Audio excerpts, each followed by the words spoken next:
I'd like to tell you about the strangest secret in the world. Not long ago, Albert Schweitzer, the great doctor and Nobel Prize winner, was being interviewed in London, and a reporter asked him, "Doctor, what's wrong with men today?" The great doctor was silent a moment, and then he said, "Men simply don't think." And it's about this that I want to talk with you. We live today in a golden age. This is an era that man has looked forward, dreamed of, and worked toward for thousands of years. But since it's here, we pretty well take it for granted. We in America are particularly fortunate to live in the richest land that ever existed on the face of the earth, a land of abundant opportunity for everyone. But do you know what happens? Let's take 100 men who start even at the age of 25. Do you have any idea what will happen to those men by the time they're 65? These 100 men who all start even at the age of 25 believe they're going to be successful.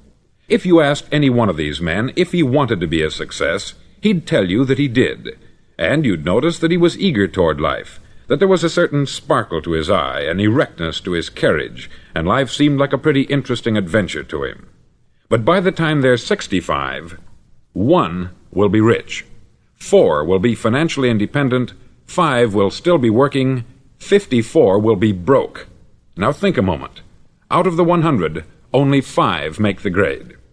Why do so many fail? What has happened to the sparkle that was there when they were 25? What's become of the dreams, the hopes, the plans? And why is there such a large disparity between what these men intended to do and what they actually accomplished? When we say about 5% achieve success, we have to define success. And here's the definition. Success is the progressive realization of a worthy ideal. If a man is working toward a predetermined goal and knows where he's going, that man is a success. If he's not doing that, he's a failure. Success is the progressive realization of a worthy ideal. Rollo May, the distinguished psychiatrist, wrote a wonderful book called Man's Search for Himself. And in this book he says, "The opposite of courage in our society is not cowardice, it is conformity." And there you have the trouble today. It's conformity. People acting like everyone else, without knowing why, without knowing where they're going. Now think of it. In America right now, there are over 14 million people 65 years of age and over, and about 13 million of these 14 million are broke. They're dependent on someone else for life's necessities. Now, we learn to read by the time we're 7. We learn to make a living by the time we're 25. Usually, by that time, we're not only making a living, we're supporting a family. And yet, by the time we're 65, we haven't learned how to become financially independent in the richest land that has ever been known. Why? We conform. And the trouble is that we're acting like the wrong percentage group, the 95% who don't succeed. Now, why do these people conform? Well, they don't know, really. These people believe that their lives are shaped by circumstances, by things that happen to them, by exterior forces. They're outer-directed people. A survey was made one time that covered a lot of men, working men, and these men were asked this question: why do you work? Why do you get up in the morning? 19 out of 20 had no idea. If you ask them, they'll say, everyone goes to work in the morning. And that's the reason they do it, because everyone else is doing it. Now let's get back to our definition of success. Who succeeds? The only man who succeeds is the man who is progressively realizing a worthy ideal. He's the man who says, I'm going to become this, and then begins to work toward that goal. I'll tell you who the successful people are. A success is the school teacher who's teaching school because that's what she wanted to do. The success is the woman who's a wife and mother because she wanted to become a wife and mother and is doing a good job of it. The success is the man who runs the corner gas station because that's what he wanted to do. The success is the successful salesman who wants to become a top-notch salesman and grow and build with his organization. A success is anyone who is doing deliberately a predetermined job because that's what he decided to do deliberately. But only 1 out of 20 does that. That's why today there isn't really any competition, unless we make it for ourselves. Instead of competing, all we have to do is create. Now, for 20 years, I looked for the key which would determine what would happen to a human being. Was there a key, I wanted to know, which would make the future a promise that we could foretell to a large extent? Was there a key that would guarantee a person's becoming successful if he only knew about it and knew how to use it? Well, there is such a key, and I've found it. Have you ever wondered why so many men work so hard and honestly without ever achieving anything in particular, and others don't seem to work hard and yet seem to get everything? They have the magic touch. You've heard them say that about someone. Everything he touches turns to gold. And have you ever noticed that a man who becomes successful tends to continue to become successful, and on the other hand, have you noticed how a man who is a failure tends to continue to fail? It's because of goals. Some of us have them, some don't. People with goals succeed because they know where they're going. Now think of a ship leaving a harbor, and think of it with the complete voyage mapped out and planned. The captain and crew know exactly where it's going and how long it will take. It has a definite goal. 9,999 times out of 10,000 it will get to where it started out to get. Now let's take another ship, just like the first, only let's not put a crew on it, or a captain at the helm. Let's give it no aiming point, no goal, no destination. We just start the engines and let it go. I think you'll agree with me that if it gets out of the harbor at all, it will either sink or wind up on some deserted beach a derelict. It can't go any place because it has no destination and no guidance. It's the same with a human being. Take the salesman, for example. There is no other person in the world today with the future of a good salesman. Selling is the world's highest paid profession, if we're good at it and if we know where we're going. Every company needs top-notch salesmen, and they reward those men. The sky is the limit for them. But how many can you find? Someone once said, "The human race is fixed, not to prevent the strong from winning, but to prevent the weak from losing." The American economy today can be likened to a convoy in time of war. The entire economy is slowed down to protect its weakest link, just as the convoy had to go at the speed that would permit its slowest vessel to remain in formation. That's why it's so easy to make a living today. It takes no particular brains or talent to make a living and support a family today. So we have a plateau of so-called security, if that's what a person's looking for. But we do have to decide how high above this plateau we want to aim for. Now let's get back to the strangest secret in the world, the story that I wanted to tell you today. Why do men with goals succeed in life, and men without them fail? Well, let me tell you something which, if you really understand it, will alter your life immediately. If you understand completely what I'm going to tell you from this moment on, your life will never be the same again. You'll suddenly find that good luck just seems to be attracted to you. The things you want just seem to fall in line. And from now on, you won't have the problems, the worries, the gnawing lump of anxiety that perhaps you've experienced before. Doubt, fear, well, they'll be things of the past. Here's the key to success, and the key to failure. We become what we think about. Now let me say that again. We become what we think about. Throughout all history, the great wise men and teachers, philosophers and prophets have disagreed with one another on many different things. It is only on this one point that they are in complete and unanimous agreement. Listen to what Marcus Aurelius, the great Roman emperor, said. He said, "A man's life is what his thoughts make of it." Disraeli said this, "Everything comes if a man will only wait. I have brought myself by long meditation to the conviction that a human being with a settled purpose must accomplish it, and that nothing can resist a will that will stake even existence for its fulfillment." Ralph Waldo Emerson said this, "A man is what he thinks about all day long." William James said, "The greatest discovery of my generation is that human beings can alter their lives by altering their attitudes of mind." And he also said, "We need only in cold blood act as if the thing in question were real, and it will become infallibly real by growing into such a connection with our life that it will become real. It will become so knit with habit and emotion that our interest in it will be those which characterize belief." He also said this, "If you only care enough for a result, you will almost certainly attain it. If you wish to be rich, you will be rich. If you wish to be learned, you will be learned. If you wish to be good, you will be good. Only you must then really wish these things, and wish them exclusively, and not wish at the same time 100 other incompatible things just as strongly."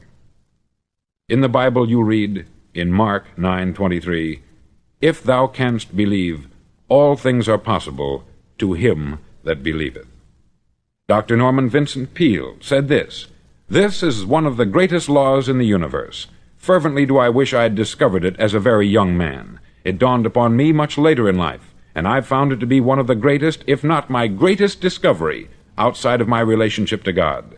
And the great law, briefly and simply stated, is that if you think in negative terms, you'll get negative results. If you think in positive terms, you will achieve positive results. That is the simple fact which is at the basis of an astonishing law of prosperity and success. In 3 words, believe and succeed. William Shakespeare put it this way: "Our doubts are traitors, and make us lose the good we oft might win, by fearing to attempt." George Bernard Shaw said, "People are always blaming their circumstances for what they are. I don't believe in circumstances. The people who get on in this world are the people who get up and look for the circumstances they want, and if they can't find them, make them." Well, it's pretty apparent, isn't it? And every person who discovered this for a while believed that he was the first one to work it out. We become what we think about. Now, it stands to reason that a person who's thinking about a concrete and worthwhile goal is going to reach it, because that's what he's thinking about. And we become what we think about. Conversely, the man who has no goal, who doesn't know where he's going, and whose thoughts must therefore be thoughts of confusion and anxiety and fear and worry, becomes what he thinks about. His life becomes one of frustration, fear, anxiety, and worry. And if he thinks about nothing, he becomes nothing. Now, how does it work?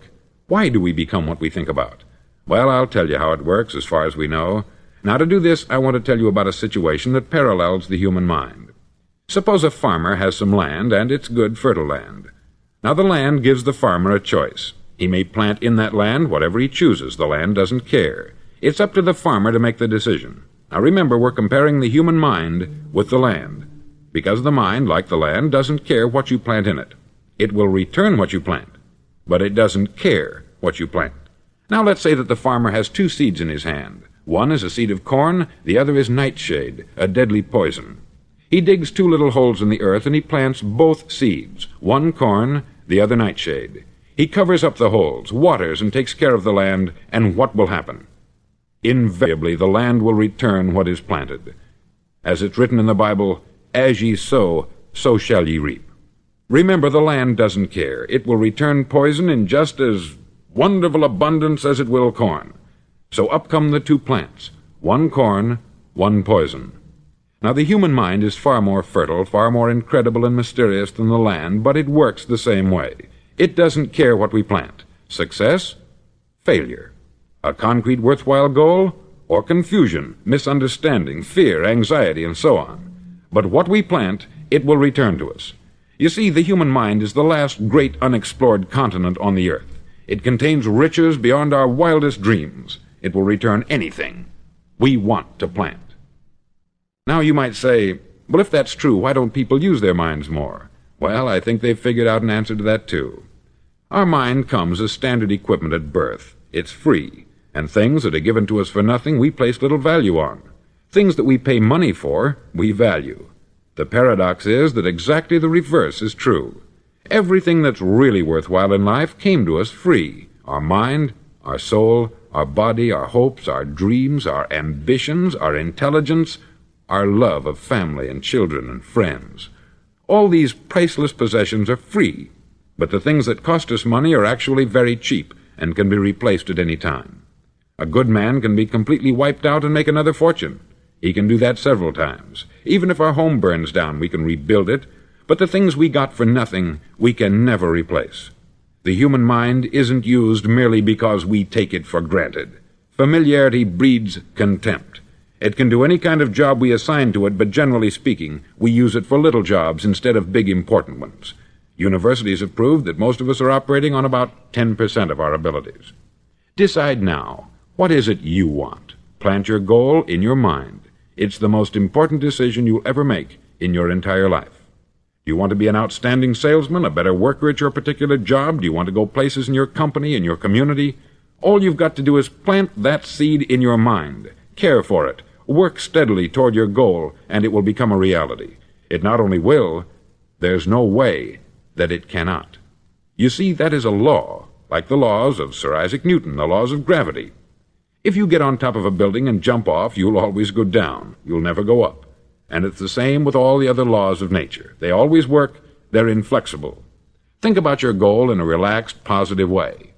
Picture yourself in your mind's eye as having already achieved this goal. See yourself doing the things you will be doing when you've reached your goal. Ours has been called the phenobarbital age, the age of ulcers and nervous breakdowns.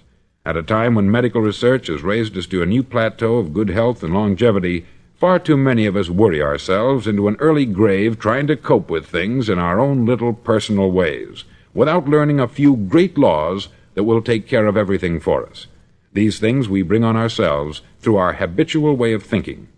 Every one of us is the sum total of his own thoughts.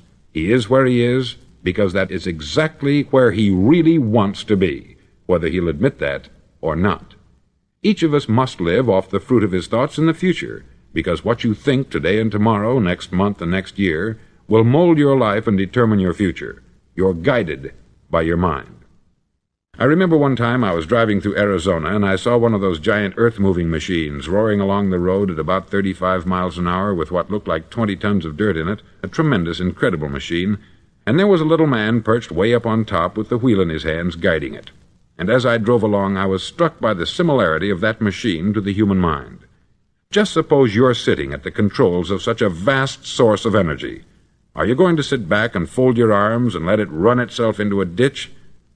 Or are you going to keep both hands firmly on the wheel and control and direct this power to a specific, worthwhile purpose? It's up to you. You're in the driver's seat. You see, the very law that gives us success is a two-edged sword. We must control our thinking.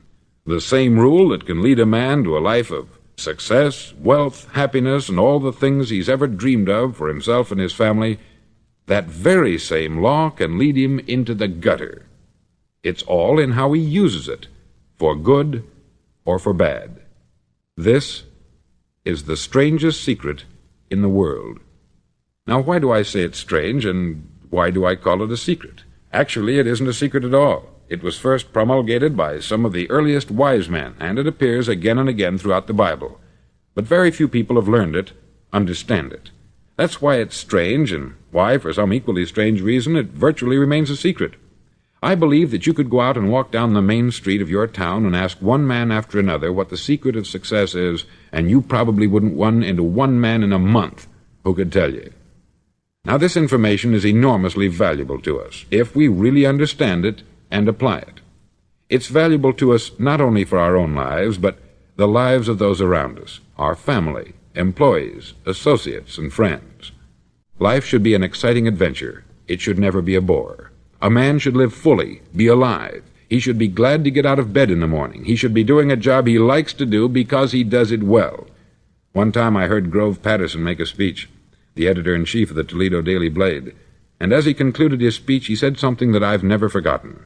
He said something like this: "My years in the newspaper business have convinced me of several things, among them that people are basically good, and that we came from someplace, and we're going someplace. So we should make our time here an exciting adventure. The architect of the universe didn't build a stairway leading nowhere." And the greatest teacher of all, the carpenter from the plains of Galilee, gave us the secret time and time again. "As ye believe, so shall it be done unto you." I've explained the strangest secret in the world and how it works. Now I want to explain how you can prove to yourself the enormous returns possible in your own life by putting this secret to a practical test. I want you to make a test that will last 30 days. Now, it isn't going to be easy. If you'll give it a good try, it will completely change your life for the better. Back in the 17th century, Sir Isaac Newton, the English mathematician and natural philosopher, gave us some natural laws of physics which apply as much to human beings as they do to the movement of bodies in the universe. Now, one of these laws is that for every action, there is an equal and opposite reaction. Simply stated, as it applies to you and me, it means we can achieve nothing without paying the price. The results of your 30-day experiment will be in direct proportion to the effort you put forth. To be a doctor, you must pay the price of long years of difficult study.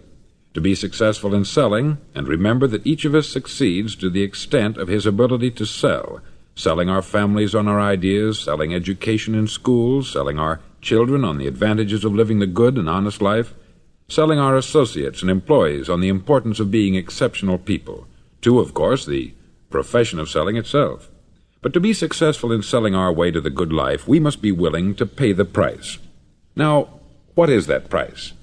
Well, it's many things. First, it's understanding emotionally, as well as intellectually, that we literally become what we think about, that we must control our thoughts if we're to control our lives. It's understanding fully that, as ye sow, so shall ye reap. Secondly, it's cutting away all the fetters from the mind and permitting it to soar as it was divinely designed to do. It's the realization that your limitations are self-imposed, and that the opportunities for you today are enormous beyond belief. It's rising above narrow-minded pettiness and prejudice. Thirdly, to use all your courage to force yourself to think positively on your own problem, to set a definite and clearly defined goal for yourself, to let your marvelous mind think about your goal from all possible angles, to let your imagination speculate freely upon many different possible solutions, to refuse to believe there are any circumstances sufficiently strong to defeat you in the accomplishment of your purpose, to act promptly and decisively when your course is clear, and to keep constantly aware of the fact that you are, at this moment, standing in the middle of your own acre of diamonds, as Russell Conwell used to point out. Fourth, save at least 10% of what you earn. It's also remembering that no matter what your present job, it has enormous possibilities if you're willing to pay the price. Now let's just go over the important points in the price each of us must pay to achieve the wonderful life that can be ours. It is, of course, worth any price. 1. You will become what you think about. 2. Remember the word imagination. Let your mind soar. 3. Courage. Concentrate on your goal every day. 4. Save 10% of what you earn. And action. Ideas are worthless unless we act on them. Now I'll try to outline the 30-day test I want you to make. Now keep in mind that you have nothing to lose by making this test, and everything you could possibly want to gain. There are two things that may be said of everyone. Each of us wants something, and each of us is afraid of something. I want you to write on a card what it is you want more than anything else. It may be more money. Perhaps you'd like to double your income or make a specific amount of money. It may be a beautiful home. It may be success at your job. It may be a particular position in life. It could be a more harmonious family. Each of us wants something. Write down on your card specifically what it is that you want. Make sure it's a single goal and clearly defined. You needn't show it to anyone, but carry it with you so that you can look at it several times a day. Think about it in a cheerful, relaxed, positive way each morning when you get up, and immediately you have something to work for, something to get out of bed for, something to live for. Look at it every chance you get during the day and just before going to bed at night. As you look at it, remember that you must become what you think about, and since you're thinking about your goal, you realize that soon it will be yours. In fact, it's yours really the moment you write it down and begin to think about it. Look at the abundance all around you as you go about your daily business. You have as much right to this abundance as any other living creature. It's yours for the asking. Now we come to the difficult part. Difficult because it means the formation of what is probably a brand new habit, and new habits are not easily formed. Once formed, however, it'll follow you for the rest of your life. Stop thinking about what it is you fear. Each time a fearful or negative thought comes into your consciousness, replace it with a mental picture of your positive and worthwhile goal. There will come times when you will feel like giving up. It's easier for a human being to think negatively than positively. That's why only 5% is successful. You must begin now to place yourself in that group. For 30 days you must take control of your mind. It will think only about what you permit it to think. Each day for this 30-day test, do more than you have to do. In addition to maintaining a cheerful, positive outlook, give of yourself more than you've ever done before. Do this knowing that your returns in life must be in direct proportion to what you give. The moment you decide on a goal to work toward, you're immediately a successful person. You're then in that rare and successful category of people who know where they're going. Out of every 100 people, you belong to the top 5. Don't concern yourself too much with how you're going to achieve your goal. Leave that completely to a power greater than yourself. All you have to do is know where you're going. The answers will come to you of their own accord. Remember these words from the Sermon on the Mount, and remember them well. Keep them constantly before you this month of your test. Ask, and it shall be given you. Seek, and ye shall find. Knock, and it shall be opened unto you. For every one that asketh receiveth, and he that seeketh findeth, and to him that knocketh it shall be opened. It's as marvelous and as simple as that. In fact, it's so simple that in our seemingly complicated world it's difficult for an adult to understand that all he needs is a purpose and faith. For 30 days, do your best. If you're a salesman, go at it as you've never done before, not in hectic fashion, but with the calm, cheerful assurance that time well spent will give you the abundance in return you deserve and want. No matter what your job, do it as you've never done it before for 30 days. And if you've kept your goal before you every day, you'll wonder and marvel at this new life you've found. Dorothea Brand, outstanding editor and writer, discovered it for herself and tells about it in her fine book, Wake Up and Live. Her entire philosophy is reduced to the words, act as though it were impossible to fail. She made her own test with sincerity and faith, and her entire life was changed to one of overwhelming success. Now you make your test for 30 full days. Don't start your test until you've made up your mind to stick with it. You see, by being persistent, you're demonstrating faith. Persistence is simply another word for faith. If you didn't have faith, you would never persist. If you should fail during your first 30 days, by that I mean suddenly find yourself overwhelmed by negative thoughts, you've got to start over again from that point and go 30 more days.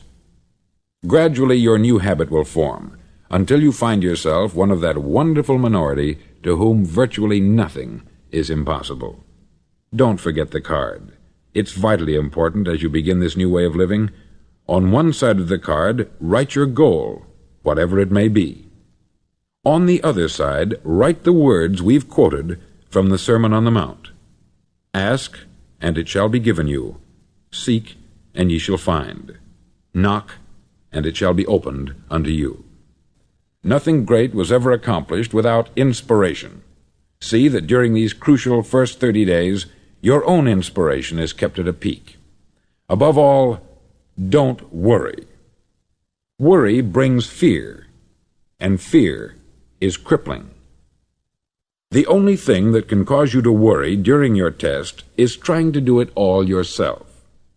Know that all you have to do is hold your goal before you. Everything else will take care of itself. Remember also to keep calm and cheerful. Don't let petty things annoy you and get you off course. Now, since making this test is difficult, some may say, well, why should I bother? Well, look at the alternative. No one wants to be a failure. No one really wants to be a mediocre individual. No one wants a life constantly filled with worry, fear, and frustration.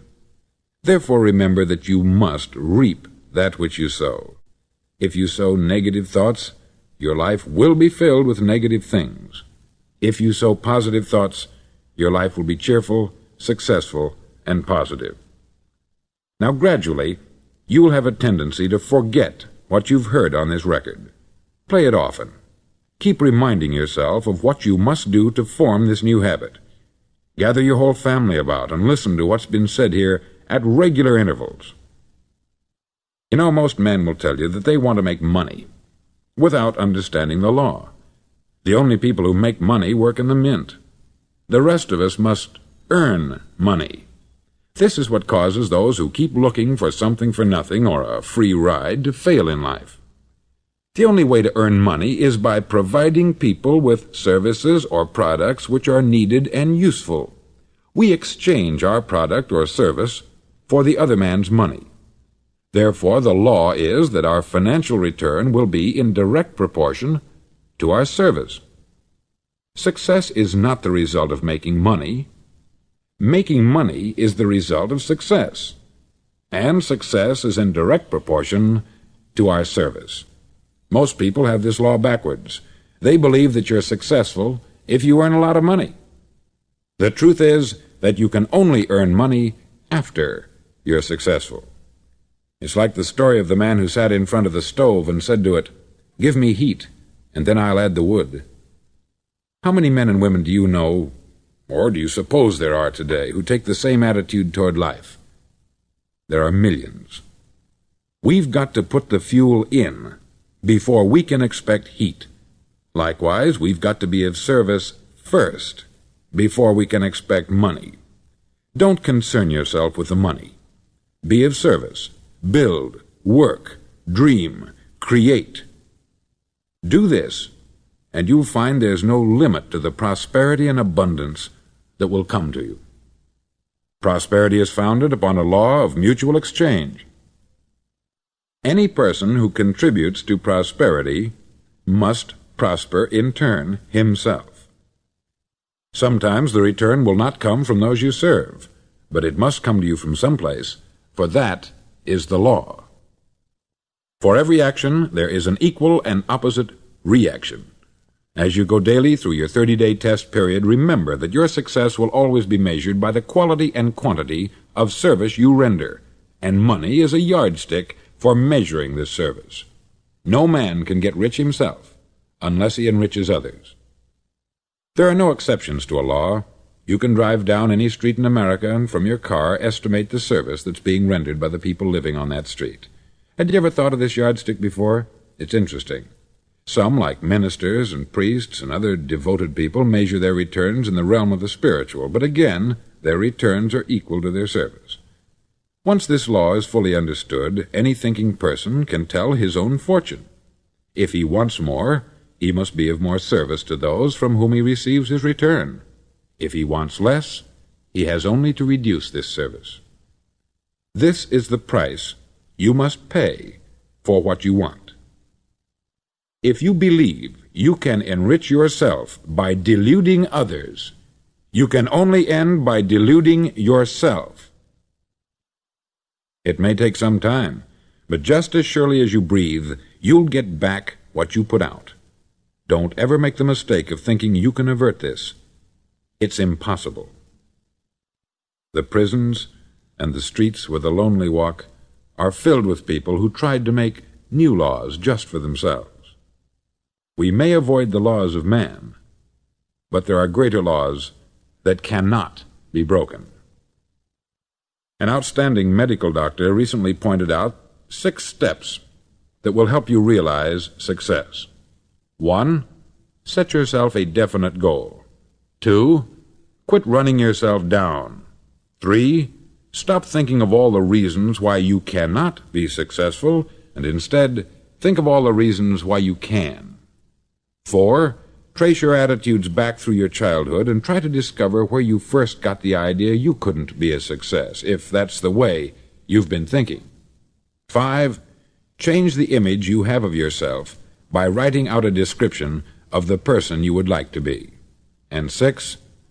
Act the part of the successful person you have decided to become. The doctor who wrote those words is a noted West Coast psychiatrist, David Harold Fink, M.D. Do what all experts since the dawn of recorded history have told you you must do. Pay the price by becoming the person you want to become.